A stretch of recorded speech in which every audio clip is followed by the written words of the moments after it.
Bora falar agora sobre o Clube Atlético Mineiro. Contei para vocês com exclusividade pela manhã sobre o clima ruim entre jogadores do Galo devido a atrasos de salário e outros pagamentos. Hulk confirmou absolutamente tudo o que foi contado no vídeo. Hulk deu entrevista nessa quarta-feira e afirmou, abre aspas, é uma situação muito delicada. Cheguei aqui em 2021 e desde então nunca vivemos esse momento. Ontem tivemos uma reunião com o CEO, o Bruno Mussi. A gente fica na expectativa para que se resolva o mais rápido possível. Às vezes ficamos um pouco perdidos sem informações. O mais importante é saber que eles estão tomando as providências. Se você não assistiu ao vídeo da manhã, eu te informo que foram 2 reuniões nessa semana. Jogadores cobraram uma posição da diretoria e conversaram com o Vitor, diretor executivo de futebol do Galo, na segunda-feira. As respostas do Vitor não foram convincentes e eles exigiram um encontro com o representante da SAF. Até por isso o Bruno Mussi foi responder aos questionamentos. A irritação é tamanha que alguns jogadores do Galo já manifestaram a intenção de mandar uma notificação contra o departamento jurídico do Atlético, exigindo o pagamento das dívidas em até 48 horas, só para reforçar. O Atlético não paga direitos de imagem desde o dia 20 do mês passado e salários em carteira desde a última segunda-feira. Há pendências também com luvas, prêmio pela assinatura do contrato e comissões a empresários. Luvas e comissões não são pagas desde o mês de fevereiro. E o Atlético Mineiro, muita gente especulando sobre Romarinho no Atlético, não existe nenhuma negociação nesse sentido, tá bom? Como é que tá a situação do Atlético? Aquele lá de Minas, Pires na mão? Pergunta do Flávio Damasso. Flávio, no vídeo de hoje cedo, eu trouxe uma série de informações importantes e preocupantes sobre a situação do Galo. O Atlético não paga direitos de imagem desde o dia 20 do ano passado. O Atlético atrasou os direitos de imagem. Essa grana venceu no dia 20 de junho e não foi paga. Pouco tempo. O Atlético não pagou os salários em carteira do mês passado. Venceu nessa segunda-feira também, pouco tempo. Mas, além disso, o Atlético não paga a luva, que é o prêmio pela assinatura do contrato para os jogadores desde janeiro. Janeiro foi o último mês pago. Desde fevereiro não há nenhum pagamento. E não paga também as comissões para os empresários. Diante desse cenário, o clima deu uma bela esquentada no Atlético nessa semana. Na segunda-feira, os líderes do elenco pediram uma reunião com o Vitor, que é o ex-goleiro e hoje diretor de futebol do Atlético. E aí, Vitor, o que está acontecendo? Cara, a gente está muito incomodado. Mesmo os mais antigos de clube nunca passaram por essa realidade. O Vitor tentou dar as explicações, mas as palavras do diretor de futebol não convenceram, até porque o Vitor também não está tão a par assim da questão financeira. O que os atletas fizeram? Bom, então a gente exige uma reunião de um representante da SAF para explicar o porquê de tanto atraso. E nessa terça-feira, informação que eu trouxe com exclusividade, o CEO do clube, o Bruno Mussi, esteve reunido com os jogadores. Foi cobrado, os caras exigiram um cronograma de pagamentos e perguntaram por que o Atlético está atrasando tanto, como nunca havia feito, né? O Bruno explicou que desde o ano passado busca-se 700 milhões de reais no mercado, contou que a folha salarial está muito acima da realidade. Hoje o Galo gasta na casa dos 19 milhões de reais por mês de folha. O Atlético teria condição de se manter com 15 milhões de reais de folha, ou seja, tem sempre 4 milhões de reais a mais. Isso sem falar nas dívidas de 2,3 bilhões, essas dívidas têm um custo de juros extremamente alto.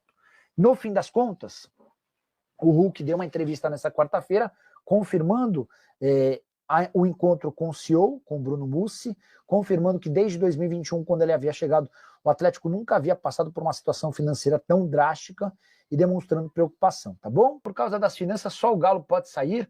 Alguns jogadores, como por exemplo o Hulk.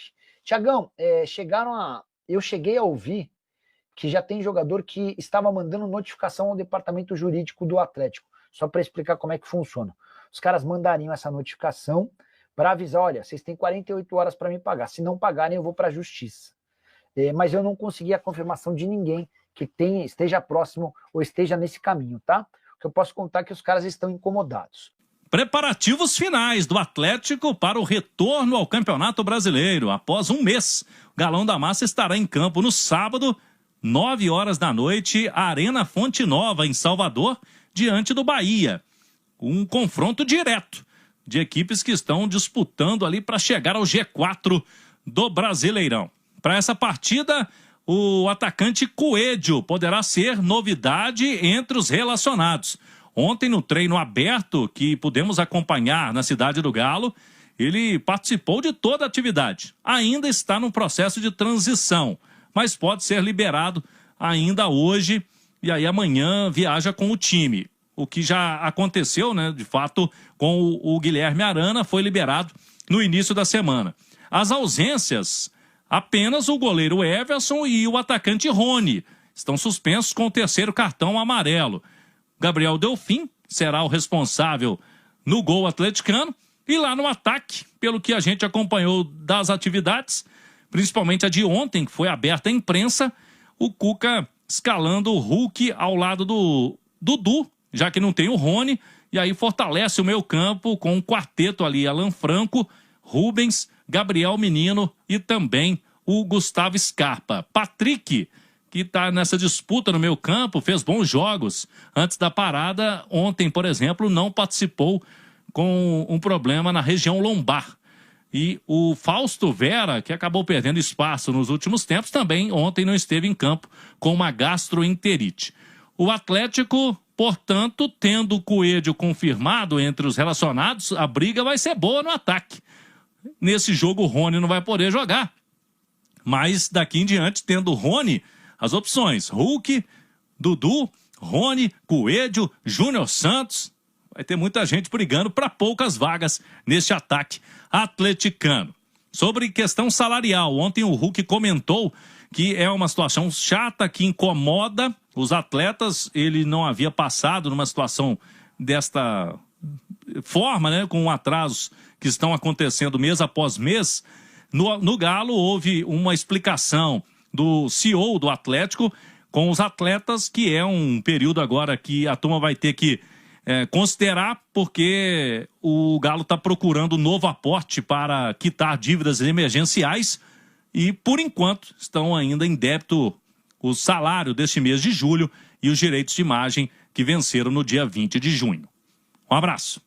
Agora você tem algumas peças ali realmente que podem chamar a atenção. Inclusive, tem uma peça do Panzi que tem chamado a atenção pela utilização do Cuca com ele numa posição que não é originalmente a que ele atua. Eu estou falando do Ivan Roman, que é um zagueiro, mas que o Cuca tem utilizado como volante nos treinamentos. Já é o segundo ou terceiro treino, né? Ele vem usando ele de volante. Hoje ele usou o time reserva com o Igor Rabelo e com o Vitor Hugo, zagueiros, e o Ivan Roman como primeiro volante. Ele já fez isso também no jogo treino de sábado. Pois é. E ele entrou como primeiro volante no jogo do Atlético da Sul-Americana. Se não me engano, foi contra o Iquique. Foi um jogo, eu não me recordo. Aqui no Mineirão. Eu não me recordo contra quem, mas ele entrou de primeiro volante também. Cara, assim, eu sou muito favorável a treinador que tira o jogador da zona de conforto dele, porque enxerga potencial. Você tem um zagueiro, você enxerga potencial nele para jogar como volante, coloca, escala. Eu acho que isso só faz bem pro atleta, Romano. Eu também acho. O volante que se encaixa como um zagueiro, o lateral que tem a capacidade de jogar como um meia que tem a capacidade de recompor como um lateral. Você torna o atleta mais completo. E o jogo